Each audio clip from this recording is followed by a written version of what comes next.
अपनी तकलीफ़ों को सबके सामने उजागर ना करो, क्योंकि कुछ लोग तुम्हारे सामने तो तुम्हारे दुखों पर रोएंगे, पर दूसरों के सामने हंसकर सुनाएंगे।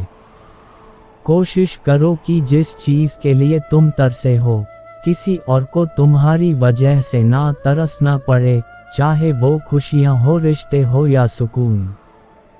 हमेशा अपनों के साथ खुश रहो और परमात्मा के अलावा किसी से उम्मीद ना करो। अगर कभी माँ बाप की याद आए तो भाई बहन के साथ बैठकर उनके एहसास को जी लो। किसी के चेहरे में माँ का चेहरा नजर आएगा और किसी की बातों में पिता की मौजूदगी का एहसास होगा।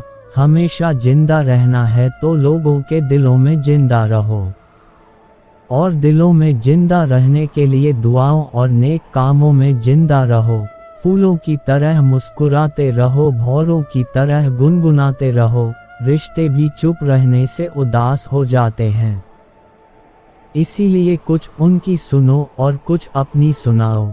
याद रखें, आप अपने आप को गले नहीं लगा सकते, ना ही अपने कंधों पर सर रख कर रो सकते हो। एक दूसरे के लिए जीने का नाम ही जिंदगी है, इसीलिए वक्त दो उन्हें जो तुम्हें दिल से चाहते हैं। कहो उसी से जो कहे ना किसी से, मांगो उसी से जो दे दे खुशी से। प्यार, एतबार और तिहार, इन्हें कभी डंडी ना मारो।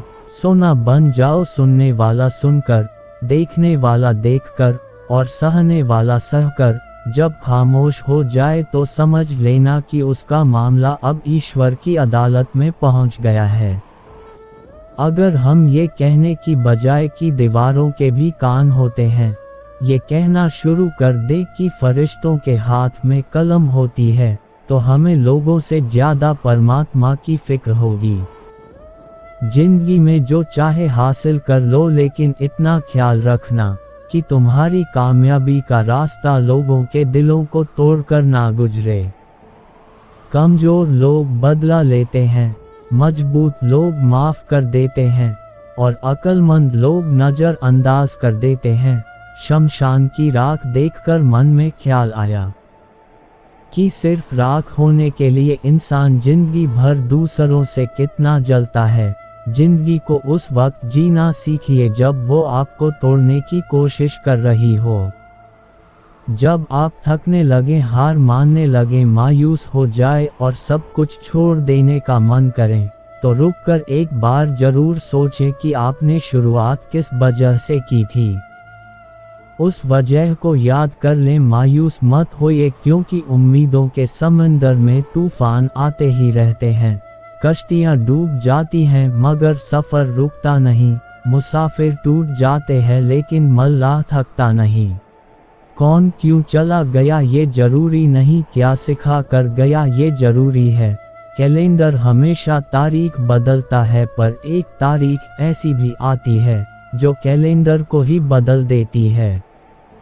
इसलिए सब्र रखो, वक्त हर किसी का आता है। जिंदगी में कुछ ऐसे दोस्त जरूर बनाओ जो दिल की बात को ऐसे समझें जैसे मेडिकल स्टोर वाले डॉक्टर की हैंडराइटिंग को समझते हैं।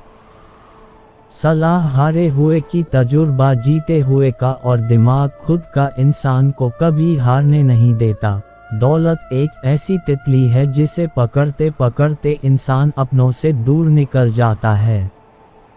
जिंदगी में अक्सर वहीं से कुछ नहीं मिलता जहां से उम्मीद होती है, और कभी कभी वहां से सहारा मिल जाता है जहां से कोई उम्मीद नहीं होती। भूलकर भी अपने दिल की बात किसी से मत कहना। यहाँ कागज़ भी सुबह होते ही अखबार बन जाता है। प्रेरणा लेनी है तो लहरों से लीजिए, इसलिए नहीं कि वो उठती हैं और गिर जाती हैं, बल्कि इसलिए कि वो जब भी गिरती हैं नए जोश से फिर उठती हैं। पता नहीं इतनी होशियारी लोग कहाँ से सीखते हैं, साथ भी रहते हैं, ईर्ष्या भी करते हैं, रिश्ते भी निभाते हैं और दुश्मनी भी।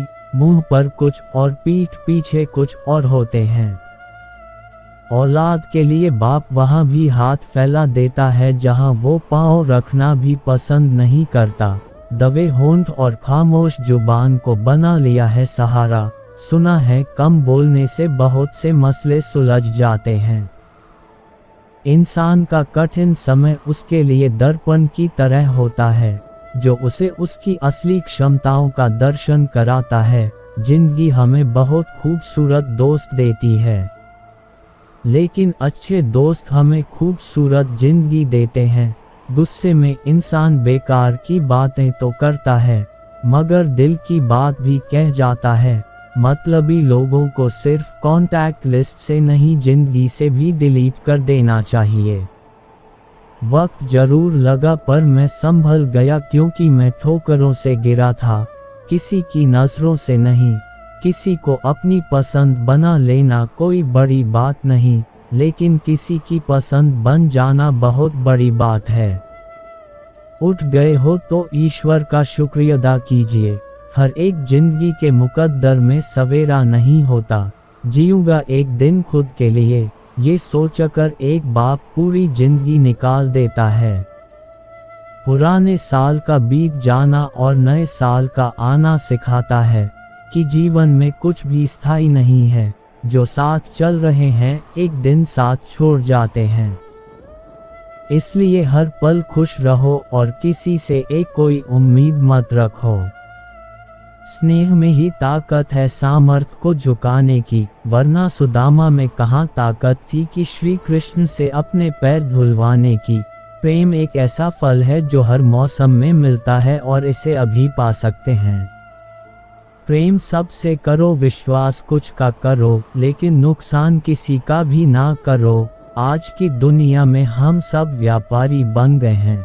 हम प्राणों का व्यापार करते हैं, गुणों का व्यापार करते हैं, धर्म का व्यापार करते हैं और यहाँ तक कि प्रेम का भी व्यापार करते हैं।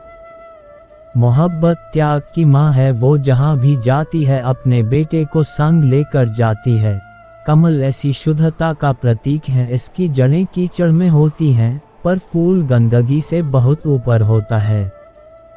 संसार में रहो तो कमल की तरह रहो, कमल की तरह खिलो, लेकिन नकारात्मक चीजों को अपने पर हावी मत होने दो। प्रकृति से सीखो वक्त के साथ चलना, समय अनुसार बदलना और मौसम में ढलना। बीज जब बड़ा होता है तो कोई आवाज नहीं करता, परंतु पेड़ जब गिरता है तो बहुत आवाज करता है। विनाश आवाज करता है जबकि रचना चुपचाप होती है। इसीलिए चुपचाप में ज्यादा ताकत होती है। यही है मौन की शक्ति। लकड़हारा केवल पेड़ काटना जानता है, लेकिन माली पेड़ को सहजना जानता है। इसीलिए लकड़हारा केवल लकड़ी पाता है और माली फल और फूल पाता है। जब हम खुश होते हैं तो हम उस व्यक्ति के पास जाना चाहते हैं जिसे हम बहुत प्यार करते हैं, लेकिन जब हम दुखी होते हैं तो हम उस व्यक्ति की ओर देखते हैं जो हमें बहुत प्यार करता है। बीमारी खरगोश की तरह आती है और कछुए की तरह जाती है, जबकि पैसा कछुए की तरह आता है और खरगोश की तरह जाता है।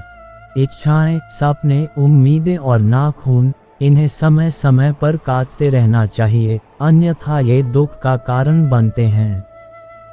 जब आप धन कमाते हैं तो घर में चीजें आती हैं, लेकिन जब आप दुआएं कमाते हैं तो धन के साथ साथ खुशी, सेहत और प्यार भी आता है। माचिस की तीली का सिर तो होता है पर दिमाग नहीं, इसीलिए थोड़े से घर्षण से ही जल उठती है, किंतु हमारे पास तो सिर भी है और दिमाग भी। फिर हम छोटी सी बात से इतने उत्तेजित क्यों हो जाते हैं? शांत रहिए, स्वस्थ रहिए। शरीर सुंदर हो ना हो पर शब्दों को ही सुंदर होना चाहिए, क्योंकि लोग चेहरे भूल जाते हैं पर शब्द नहीं भूलते। जब दिमाग ठंडा रहे, जुबान नर्म रहे और दिल में रहम रहे, तब घर में तो क्या, जिंदगी में भी शांति और खुशियां छा जाती हैं।